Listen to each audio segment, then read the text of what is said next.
Hello बच्चों, मेरा नाम तोनिश वर्मा है और आज मैं आप लोगों को पढ़ाऊंगा रैशनल नंबर्स, जिसे हिंदी में कहते हैं परिमेय संख्या। तो जैसा कि आप लोगों ने प्रीवियस या पुरानी क्लासेस में पढ़ा होगा कि नंबर्स कई प्रकार के होते हैं। सबसे पहला होता है नेचुरल नंबर्स, जिसे कहते हैं प्राकृतिक संख्या। दूसरा होता है होल नंबर, जिसे कहते हैं पूरी संख्या। और तीसरा होता है इंटीजर्स। तो ये सब आपने पढ़ लिया। और शायद रैशनल नंबर्स भी आपने पढ़ा होगा, जो कि हम फ्रैक्शन के फॉर्म पे लिख सकते हैं। फ्रैक्शन मतलब क्या?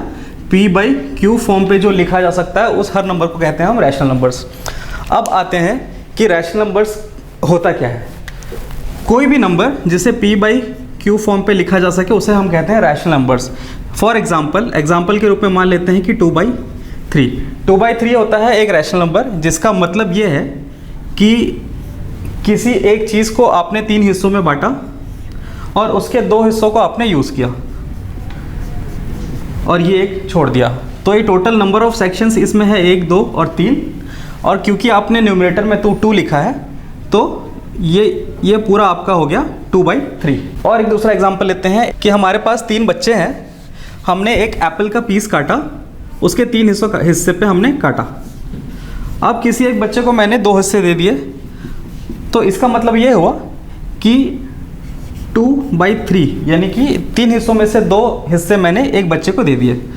तो इस चीज़ को हम एक्सप्रेस करते हैं in form of rational numbers.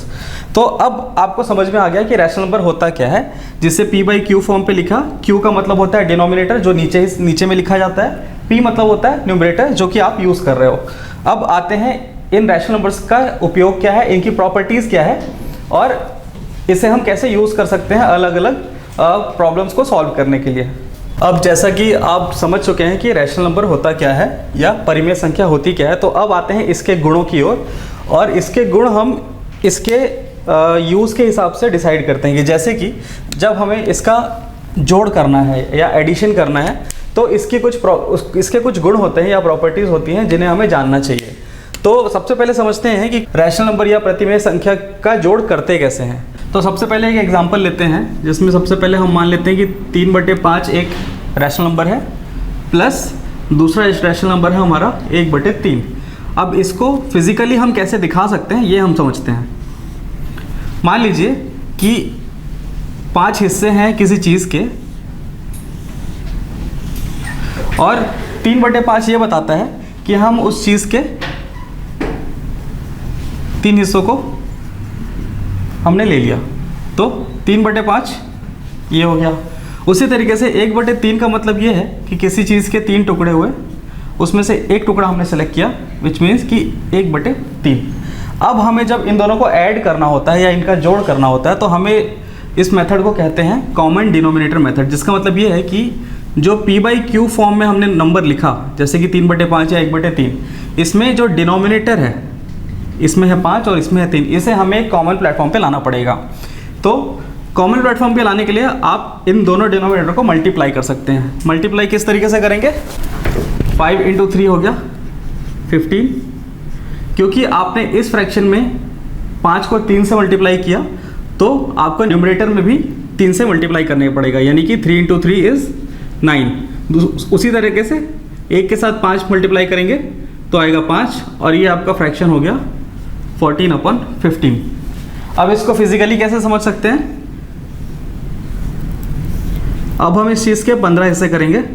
अभी हमने इसको 15 हिस्सों में कर दिया। अब मैं आपको दोबारा पीछे लेके चलता हूँ कि अगर हम इसे वर्टिकली लाइंस के थ्रू देखें तो इस पूरे बॉक्स के हमने 3 हिस्से किए। 1/3 का मतलब होता है कि 1, 2 और 3 में से मैंने एक हिस्से को सेलेक्ट कर लिया, तो ये हो गया 1/3। उसी तरीके से मुझे 5 में से 3 सेलेक्ट करना है, तो ये जो 5 है, 1, 2, 3, 4, 5, इन रोज़ की बात हम कर रहे हैं। तो इसमें से 3 रोज़ को हमें सेलेक्ट करना है, यानी कि 1, 2, 3, 2, 3, 1, 2, 3। तो टोटल नंबर ऑफ क्रॉस मेरे कितने हो गए? 1, 2, 3, 4, 5, और टोटल नंबर ऑफ जीरोज़ हो गए मेरे 9।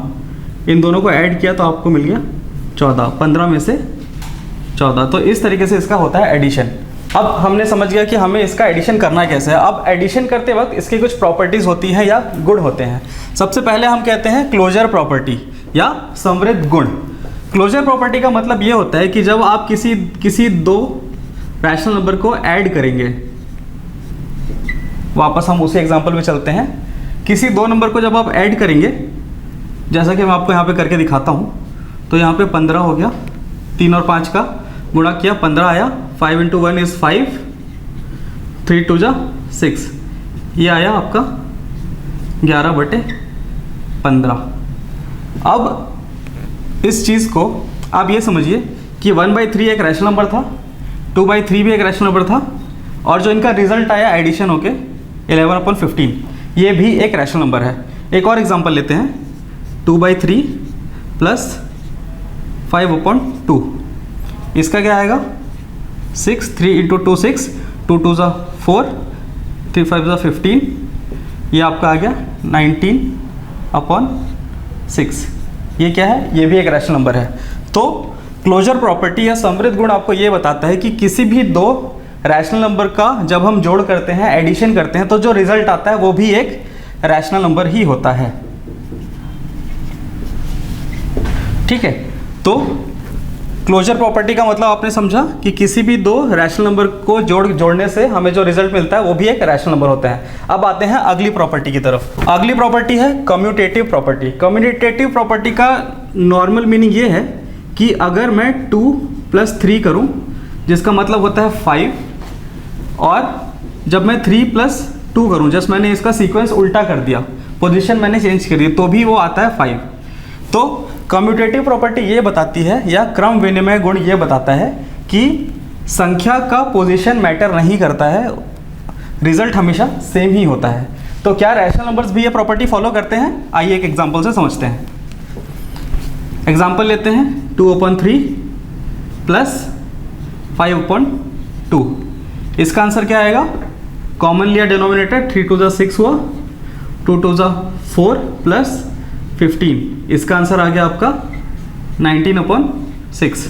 क्या अब इसका सीक्वेंस चेंज कर देते हैं, 5/2 + 2/3, ये क्या होगा 3 2 = फिर से 6, 3 × 5 15, 2 × 2 4, अगेन ये आ गया आपका 19/6।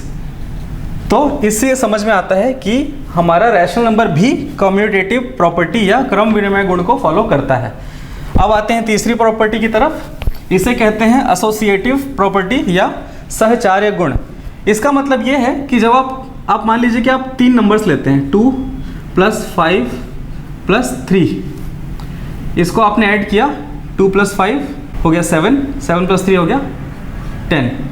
मान लेते हैं कि हमने 2 + 5 को पहले ऐड किया, ये हो गया 7 + 3 10। अब मैं अगर इसको अलग तरीके से करूं, 5 + 3, अब मैं पहले इन दोनों को ऐड करूं फिर इससे ऐड करूं, तो 5 + 3 हो गया आपका 8 + 2 10। तो कहने का मतलब ये है कि तीनों नंबर्स में से आप किसी भी क्रम को फॉलो करें, किसी भी तरीके से ऐड करें, रिजल्ट जो आएगा वो हमेशा सेम आएगा। तो ये कहता है आपका एसोसिएटिव प्रॉपर्टी। अब आते हैं रैशनल नंबर को लेते हैं इसमें, पहले इन दोनों को ऐड करते हैं, ये आ गया आपका 3/3 + -1/2, ये आ गया आपका। एलसीएम लेते हैं, 3 और 2 का 6, 2 × 3 6 + -3, ये हो गया आपका 3/6। इसको हम और कम करें तो ये होता है 1/2, यानी कि 3 1 = 3, 3 2 = 6, इसलिए 1/2 मैंने लिख दिया। अब दूसरे तरीके से ऐड करते हैं, 2/3 को मैंने बाहर रख लिया, और पहले मैं ऐड करता हूँ 1/3 + -1/2। एलसीएम हो गया इसका 6, 2 1 = 2 -3, 2/3 + -1/6, 2/3 -1/6। जब हम एलसीएम लेंगे तो एलसीएम आएगा इसका 6, 3 × 2 करने से 6 होता है, इसलिए न्यूमरेटर में भी हम 2 × 2 करेंगे, जिसका मतलब हुआ 4 -1, जो कि आ गया 3/6 या 1/2। तो इसको देख के आप समझ सकते हैं कि एसोसिएटिव प्रॉपर्टी यानी कि सहचार्य गुण जो है रैशनल नंबर्स का वो भी फॉलो होता है। मतलब ये कि किन्हीं भी 3 रैशनल नंबर्स को आप किसी भी सीक्वेंस में ऐड करो, जो रिजल्ट आएगा वो हमेशा सेम आएगा। तो एसोसिएटिव प्रॉपर्टी यहाँ पे ख़त्म होती है। अब चौथी प्रॉपर्टी बोलती है कि किसी भी रैशनल नंबर में सम ऑफ ज़ीरो यानी कि 2/3 अगर एक रैशनल नंबर है जिसमें मैं अगर ज़ीरो ऐड करता हूँ तो वो जो है वो सेम ही होता है। मतलब ज़ीरो को ऐड करने से कोई फ़र्क नहीं पड़ता है। किसी भी रैशनल नंबर पे आप 5/6 पे भी अगर आप ज़ीरो ऐड करो तो वो 5/6 ही होता है। ये जो कि एक जनरल हर नंबर के लिए लागू होता है, वो प्रॉपर्टी जो है रैशनल नंबर्स में भी फॉलो होती है। अब चौथी प्रॉपर्टी होती है एडिटिव इन्वर्स। एडिटिव इन्वर्स मतलब होता है योगज प्रतिलोम।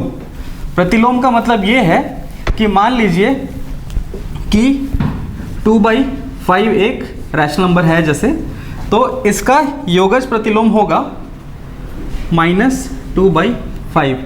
जैसा कि आप समझते हैं कि इंटीजर में नंबर लाइन में 1 2 3 -1 -2 -3 ये ऐसा होता है। उसी तरीके से रैशनल नंबर में भी हर रैशनल नंबर का लाइन के अपोजिट की तरफ एक नेगेटिव रैशनल नंबर होता है जिसे ऐड करने से वो 0 हो जाता है। ऐसे समझते हैं, ये कैसे निकला ये समझते हैं। 5/3 अगर मैं लिखता हूँ प्लस x, अगर ये x एडिटिव इन्वर्स है तो इसका मतलब ये है कि उसका रिजल्ट जो है वो 0 होगा। तो x को इधर रख के अगर मैं उधर ट्रांसफ़र करूँ तो ये -5/3 हुआ। तो इससे ये समझ में आता है कि हर रैशनल नंबर का एक एडिटिव इन्वर्स होता है जिसका उस रैशनल नंबर के साथ एडिशन करने पे या योग करने पे वो 0 हो जाता है।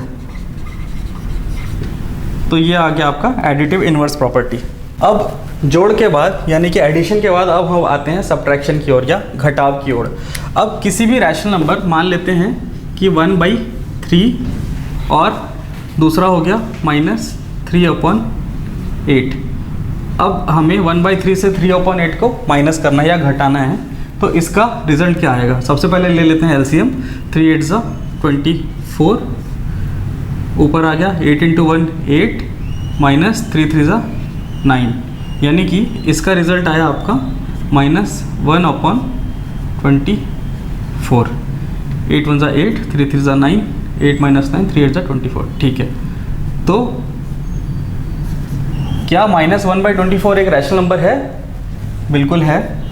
तो सबसे पहली प्रॉपर्टी जो हमने एडिशन में देखी थी वही सेम प्रॉपर्टी क्लोजर प्रॉपर्टी जिसे कहते हैं या समृद्ध गुण जिसे कहते हैं, वो सब्ट्रैक्शन एडिशन के साथ साथ सब्ट्रैक्शन में भी फॉलो करती है। यानी कि हमारा सब्ट्रैक्शन ऑपरेशन भी क्लोजर प्रॉपर्टी को फॉलो करता है या समृद्ध गुण को फॉलो करता है।